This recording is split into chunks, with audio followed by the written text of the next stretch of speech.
Hello, how is everyone today? So, nobody asked, but I thought I'd explain why there's been a change in the name in case you haven't noticed, and why I am speaking in English.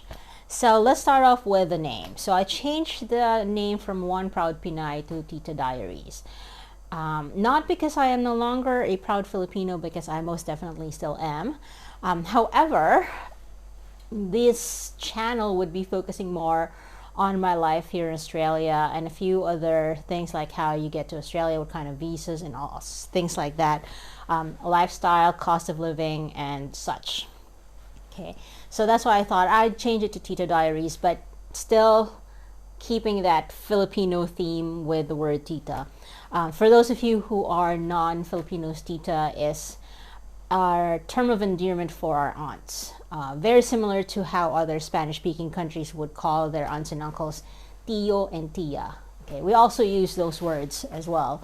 But yeah, so it's called Tita Diaries. It's going to focus a lot more on my life here in Australia. It's going to be more, I'm going to also be adding some travel and food vlogging here.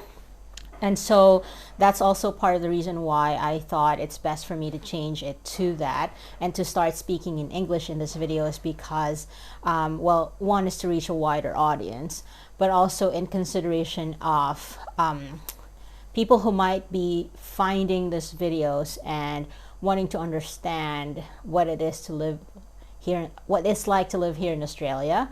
Or people who might want to travel here and want to understand a little bit more about the country and specifically Sydney where I live. So I thought I'd do that. And also, we're still going to be having some Filipino content here. I'd still be talking a bit more on current events in the Philippines. Not as often as I used to, because to be honest with you, it's just making my mental health suffer when I go through what's happening in the Philippines. It's just a bit disappointing and disheartening at this point. So I thought, you know what, I'll take a break from that. Maybe we'll resume at a later stage when things are a little bit better. And I know some of you are saying, what are you talking about? It's the golden age in the Philippines. Yeah, whatever. Anyway, so yeah, those videos that pertain specifically to the Philippines, I will be conducting in the Filipino language. However, the rest of the videos on here will begin to be done in English. Okay, so having said that, having cleared that, what are we doing today? I am going to go visit my aunt, my tita, in the western side of Sydney today, and I'm going to be eating some Filipino food. I've asked for inadobong galunggong and pritong talong, and I'm actually going to ask her if she's got kamatis or tomatoes, however you want to say it, that I can put, I can steam with the rice, because that's going to be fantastic. Of course, I'm going to use my hands to eat. But also, I'm going to take you to one of my favorite cafes here in Sydney. It's at Darling Quarter. It's called Kurtosh. There's a few branches, but the one that I go to is the one at Darling Square. Yeah, I think, is it Darling Square or Darling Quarter? Darling Quarter, I think it is. Anyways, I'll take you there, and we're also going to stop at one of the most famous donut shops here in Sydney. It's called Shortstop. I think it originated in Melbourne though, but don't quote me on that. Anyways, another cafe, a newly opened one that I want to go to and I want to vlog about because it's so freaking Instagrammable. So I want to see what it's really like and then we'll go from there. So a little OOTD before we go. So I've got on, this is a Sisley denim jacket that I got secondhand, and then my t-shirt is Yalex from the Taytay Tiange in the Philippines, Uniqlo JW Anderson collaboration, Vegas, and my Chanel boy bag. Oh, and Ray-Bans. That's it. Let's go.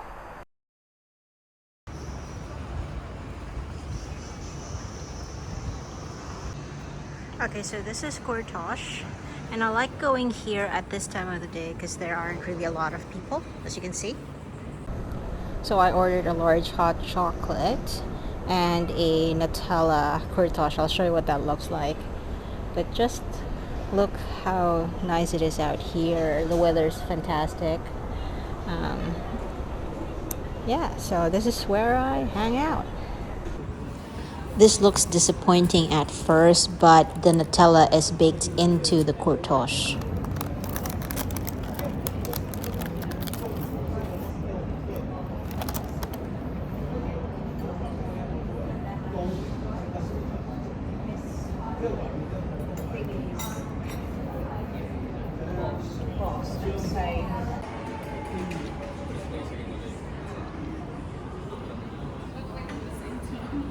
For those of you who are curious, courtage is actually a Turkish sort of like dessert bread.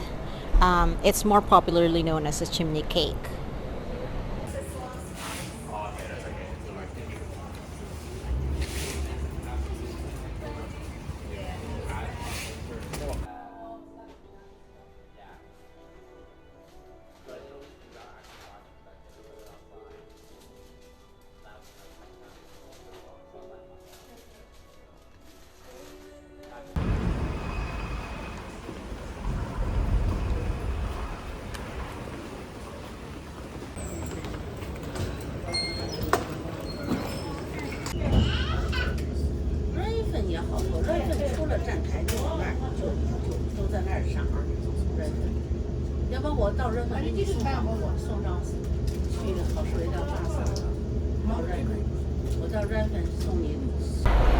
Okay, so I've seen this place on Instagram because it's very Instagrammable apparently inside.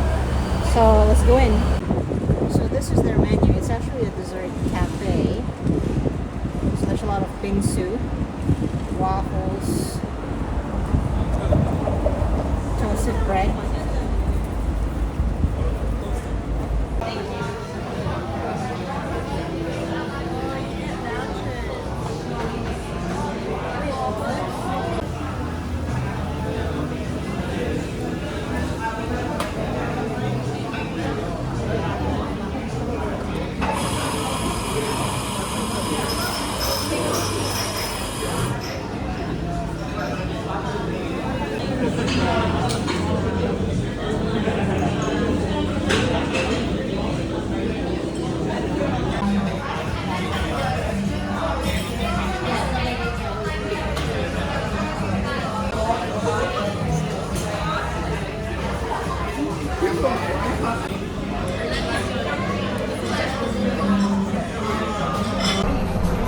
Okay, so I ordered the matcha berry toast. So there's the toast at the bottom. There's some matcha ice cream, some berries. I think there's our Fruit Loops. And then at the top are some fairy floss, which in the Philippines we call cotton candy. I've also got a mango smoothie right here. Wow, this is massive. Like,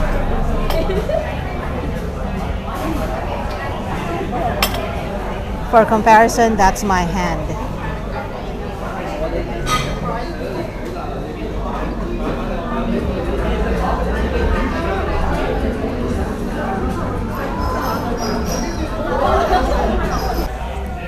Okay, so obviously the bread has been toasted, that's why it's toast. Then that's cream at the top. There's Nutella and Rice Krispies on the side. This is gonna be sugar overdose for sure.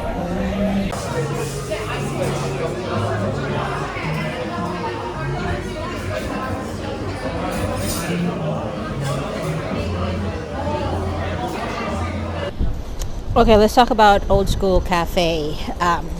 You have to have a massive sweet tooth to enjoy that place. I still have my mango smoothie here. It's super sweet. I can taste the fake mango syrup that was used. It's just so sweet. And I couldn't finish the dessert, the matcha berry toast, because it was just really massive.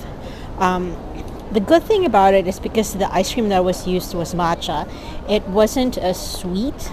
I can only imagine what the Nutella Ferrero one would taste like. 'Cause, like even that one, the matcha berry one was a bit too much for me already. It's the bread itself that was used was sweet, and then you've got that matcha that kind of balances it off.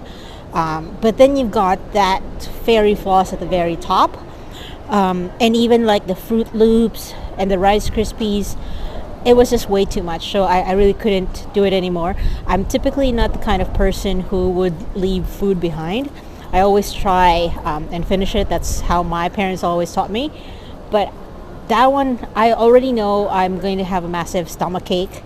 So if you're going to go there, make sure that you go with somebody, share the food with somebody, and also maybe order in moderation. Okay, so what's the verdict? Would I go back there? I don't think so. It's highly unlikely. I used to think that I have a sweet tooth, but after going there, I am having second thoughts. I think my mistake was that I went there by myself. I think you would benefit more if you had somebody with you to share the food with. So yeah, I probably won't be going back there unless I have somebody to share the food with, because it's really way too much for one person. Right, well, I'm going to end the vlog here. If you like this video, don't forget to give me a thumbs up, subscribe if you haven't already, and hit that notification bell so that you're informed of when I upload videos.